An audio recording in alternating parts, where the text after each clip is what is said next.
अस्सलाम वालेकुम दोस्तों, कैसे हो? उम्मीद है कि सब खैरियत से होंगे। अल्लाह आप लोगों को ऐसे ही खुश रखे।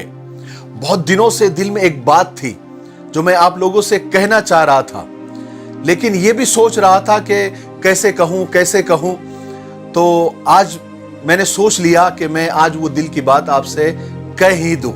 लेकिन मैं अपनी दिल की बात एक किस्से के जरिए आपको बताना चाहता हूं, क्योंकि किस्से और मिसालों से बात जल्दी समझ में आती है, दिमाग में जल्दी एंट्री हो जाती है उसकी। तो किस्सा ये है कि एक गवैया था, बहुत सुरीला था।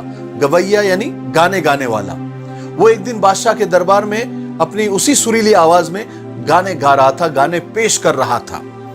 जैसे वो गाना खत्म करता तो बादशाह खुश होता और उसको इनाम का ऐलान करता कि इसको चांदी से भरी हुई अशरफी की थैली दे दो। तो वो गवैया और उसकी हिम्मत अफजाई होती, वो जोश में आता और दूसरा गाना शुरू करता। फिर दूसरा गाना खत्म करता तो फिर बादशाह ऐलान करता कि इसको सोने से भरी हुई अशरफी की थैली दे दो। जब वो गवैया और खुश होता और वो जोश में गाने गाना शुरू करता।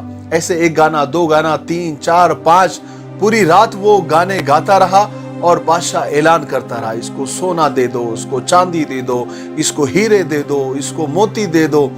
और पूरी रात वो जश्न चलता रहा। आखिरकार वो जश्न खत्म हुआ और गवैया घर पे चला गया। अब घर पे वो इंतजार करने लगा कि अब दरबारी आएंगे इनाम लेकर, मेरा सोना चांदी हीरे मोती जो बादशाह ने ऐलान किया था अभी आ रहे होंगे। लेकिन पूरा दिन गुजर गया, कोई दरबारी नहीं आया, कोई इनाम नहीं आया। फिर उसने सोचा कि शायद दूसरे दिन आएगा।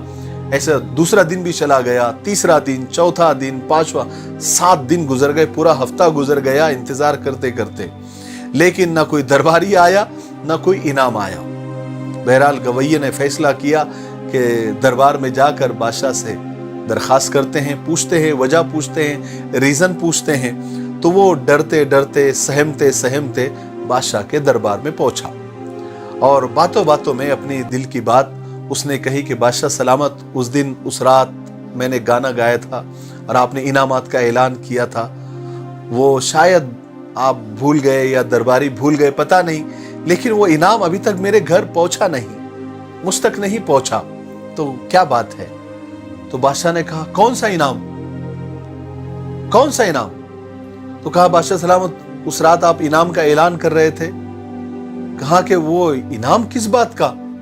उस दिन तुमने हमारे कानों को खुश किया, हमने तुम्हारे कानों को खुश किया, बात खत्म, किस्सा खत्म। बस यही था, तुम हमारे कानों को खुश कर रहे थे, हमने तुम्हारे कानों को खुश कर दिया। बस बात इतनी सी थी। हमको गानों से खुशी हो रही थी, तुमको इनामात सुन के खुशी हो रही थी। बस बात इतनी सी थी, हकीकत इसकी कुछ भी नहीं है। किस्सा खत्म हो गया। अब मैं आपको अपनी दिल की बात बताता हूं। देखो मेरे भाइयों, हम जो ये वीडियोस बनाते हैं ना, इसके पीछे बहुत मेहनत होती है।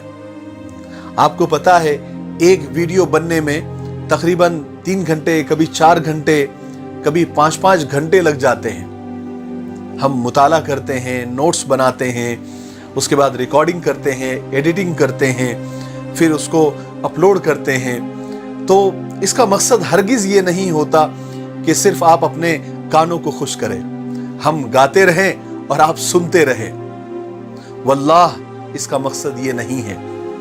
इसका मकसद ये है कि हम इतनी मेहनत से किताबों के समंदर में गोता लगाकर आपके लिए वो हीरे और मोती चुन कर लाते हैं और आपकी खिदमत में पेश करते हैं। तो हरगिज उसका मतलब ये नहीं होता कि सिर्फ आप एंटरटेनमेंट की हद तक सुने या आप मजे के लिए सुने, बल्कि हम ये चाहते हैं कि हम जितनी बातें आपको बताते हैं आप उस पर अमल करें, आप उस पर अमल करने वाले बने, प्रैक्टिकल उसको करें। क्योंकि कोई भी बात हम इधर उधर की नहीं करते या फिर कोई बहकी बहकी बातें नहीं करते, बल्कि हर बात को हम कुरान और हदीस के मीज़ान में तोलते हैं, उसके बाद ही हम उस बात को बोलते हैं। मैंने कहीं पढ़ा था या सुना था, कोई हदीस है या किसी का कौल है, अभी मुझे याद नहीं आ रहा है, लेकिन उसमें यह था कि अगर हमारे कहने सुनने से एक आदमी भी राह रास्त पर आ जाता है, सीधे रास्ते पर आ जाता है, सुधर जाता है, तौबा कर लेता है, तो हमारी नजात के लिए काफी है। तो बेशक उसी नजात की लालच में और अपनी आखिरत संवर जाए, इसी लालच में हम इतनी मेहनत करते हैं। और आपको पता है कि हजारों कमेंट्स आते हैं, हम पढ़ते भी हैं। बहुत सारे लोग हमारी आवाज की तारीफ करते हैं, हमारी वीडियो की तारीफ करते हैं, या हमारी तारीफ करते हैं, है ना। सबका तहे दिल से शुक्रिया, सब मोहब्बत में बोलते हैं। लेकिन सबसे ज्यादा खुशी किस कमेंट से होती है पता है मुझे? ये कमेंट से होती है कि आपकी बातों से, आपकी वीडियो से हमने तौबा कर ली, या हम सही रास्ते पर आ गए, या हमारी जिंदगी में बहुत सारे चेंजेस आए हैं, हमने अपनी जिंदगी बदली है, या हमने आपकी वीडियोस देखकर और आपके वीडियोस के जरिए और आपके किस्सों के जरिए हमने अपने रब से, अपने परवरदिगार से सुलह कर ली है। ये सबसे बड़ा कमेंट होता है हमारे लिए, जो मेरे खून के दौरान को बढ़ा देता है, और मुझे बेहद खुशी होती है और मेरी हिम्मत अफजाई होती है। हालांकि जिंदगी बदलने वाली जात अल्लाह की है, लेकिन अगर हम जरिए के तौर पर काम आ जाते हैं तो ये हमारे लिए बहुत बड़ी बात होती है। तो मुझे उम्मीद है कि मैंने जो अभी दिल की बातें आप लोगों को बताई हैं, आप उस पर जरूर अमल करेंगे। मेरे लिए, पूरी उम्मत के लिए, पूरी इंसानियत के लिए दुआ करते रहे। अस्सलाम वालेकुम व रहमतुल्लाहि व बरकातहू।